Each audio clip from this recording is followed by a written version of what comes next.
fans across the country are wishing them luck, including some notable alumni. Hello, fellow Wolverines. Dana Jacobson with CBS. Michigan class of that does not matter right now. Hey everybody, Rich Eisen back here. This is Brandon Graham. Hey, this is Tom Brady. No, this is Brad Meltzer. It's been Michigan versus everybody all season, and we are one win away from it being Michigan beating everybody. I've written Superman. I've written Batman. I've written Spider-Man. We know Superman's from Krypton. We know Batman's from Gotham City. Spider-Man from New York City.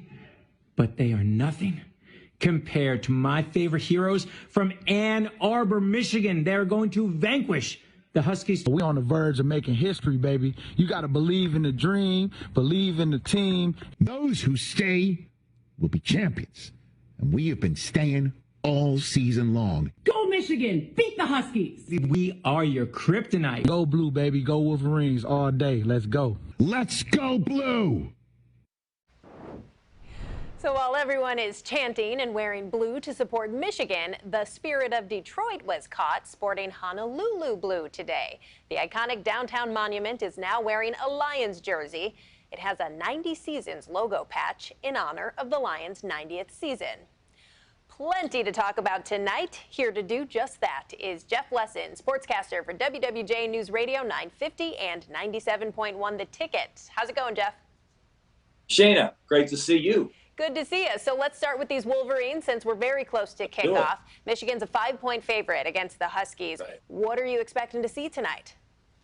Well, what's interesting and exciting about this game is this is the best quarterback and offense Michigan will have played all year. Yeah, that includes Ohio State. And it's also a team with not a great defense. So it's kind of like the irresistible force. That would be Washington's offense meeting perhaps the best defense in the country, Michigan's defense, the immovable object. Michigan is favored by 5. What's interesting, all the gambling money seems to have gone on the Wolverines because they only opened a little better than a field goal favorite, and the line has gone consistently up since then. Now, will Michigan be able to dominate? I don't know. What they'll have to do, though, is play a lot better than they did against Alabama. Yeah, they won the game, but they have to clean up some of those mistakes, Shane, including those turnovers. J.J. McCarthy can't have a game like he had a couple times this year where he did not protect the ball. But if he is the other J.J. McCarthy we've so often seen, Michigan should win this football game.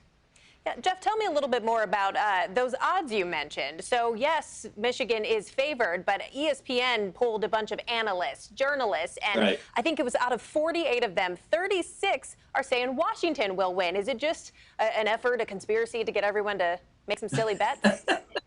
No, I think they probably really think that, although you have some biased analysts that may have attended the University of Michigan and played football there. But we're not going to leave. We're going to leave them alone for now. But no, it's either team could win.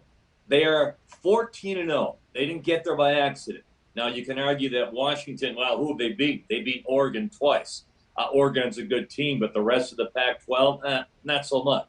Who is Michigan beat?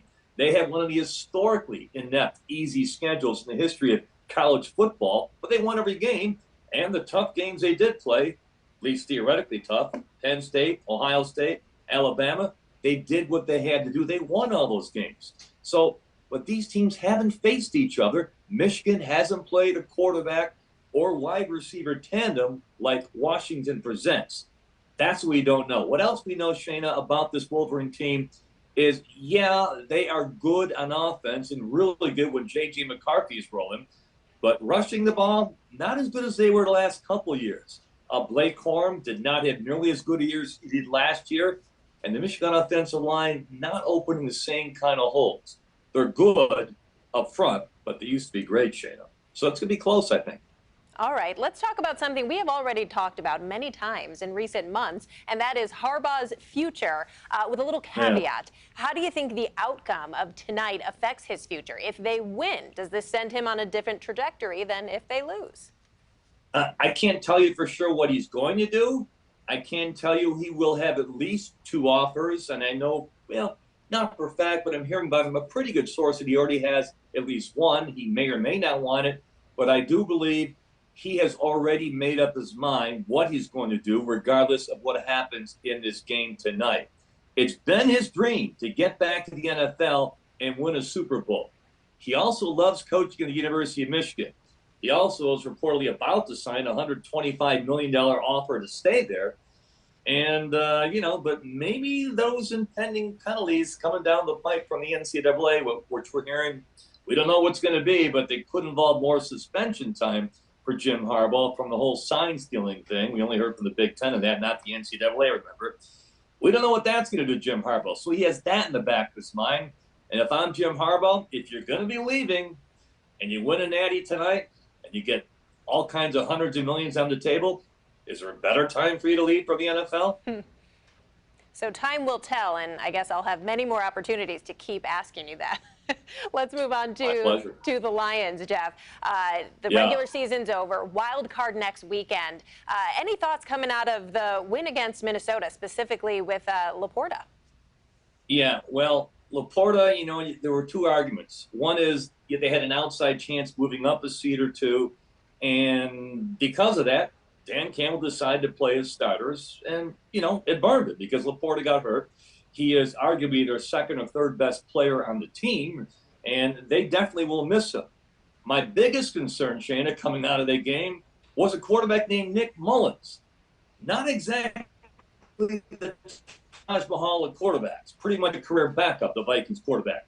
He's played the Lions, twice in the last 3 or 4 weeks? He's put up a total of 800 yards passing against the Lions secondary.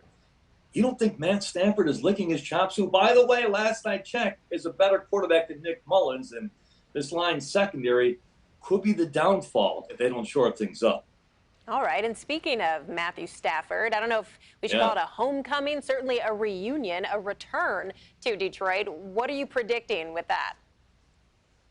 Well, unfortunately, I'm predicting some pain for the Lions secondary.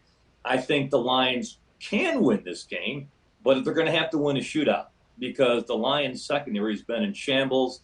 A good pass rush would certainly help. Aiden Hutchins has been playing well. But in the end, I believe Matt Stafford is a better quarterback than Jared Goff, and I think that'll come to center stage on Sunday night at Ford Field, unfortunately, Shayna. All right, well, we're going to see next weekend. Before we close it out for today, what do you think about MSU's coach being inducted into the College Football Hall of Fame? Well, I might be a little biased there, being an MSU alum, Shayna, but, hey, Mark D'Antonio deserves it. He really returned the prominence, the prominence for a number of years where he really handled University of Michigan. He won some Big Ten titles. He took Michigan State to a college football playoff game.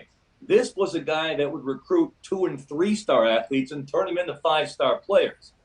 That was great coaching. Of course, when he left the program, it wasn't nearly as in good a shape. You can argue the cupboard was bare for a successor, but for what he accomplished at Michigan State, really being king of the Big Ten for a couple of years, making the college football playoff, he deserves to be in the College Football Hall of Fame. Yeah, well deserved. Congratulations to the coach, and thank you to you, Jeff Lessin, sportscaster for WWJ News Radio 950 and 97.1 The Ticket.